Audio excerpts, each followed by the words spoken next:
This award, I mean, just leaving the whole Trump thing out of it and seeing what occurred here, and I'm no different than any other investor. I'm shocked at this. I can't even understand or fathom the decision at all. There's no rationale for it. And so let me give you a real-time experience I'm having regarding this, and I'm not the only one. It doesn't matter what the governor says. New York was already a loser state. Like California is a loser state. There are many loser states because of policy, high taxes, uncompetitive regulation. It was already on the top of the list of being a loser state.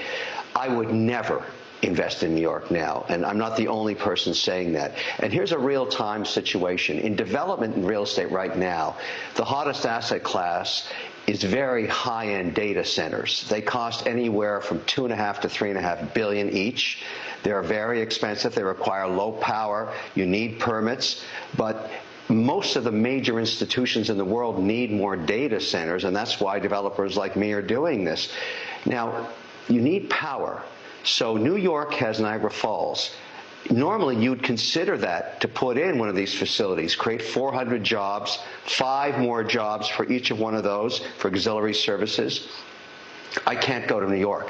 So I'm going to Oklahoma, North Dakota, West Virginia.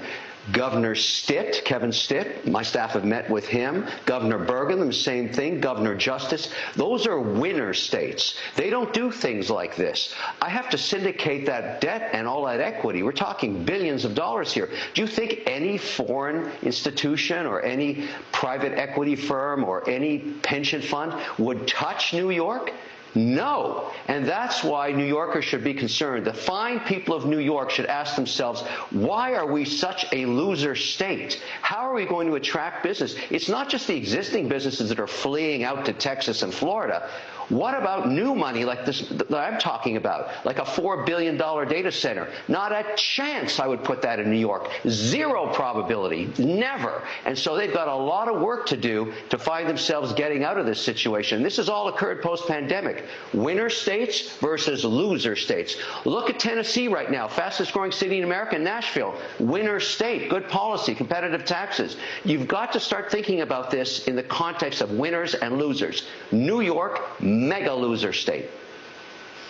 So, Kevin, what did you think of Governor Hochul saying this is like a unique one and done because Donald Trump went too far and was so nefarious? You guys, if you're just doing what you should be doing, you have nothing to worry about. But they're very worried about it.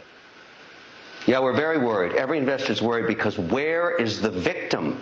Who lost money?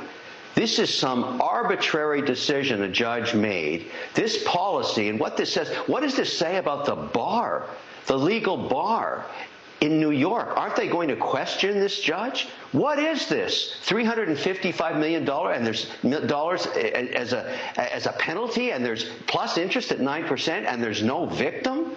I mean, I'm sorry, her words fall on deaf ears to everybody. There's nothing she can say to justify this decision. And this has nothing to do with Trump. Nothing to do with Trump. Forget about Trump. This is not a Trump situation. This is a New York problem now. The whole world is looking at this saying, what are you doing to yourselves?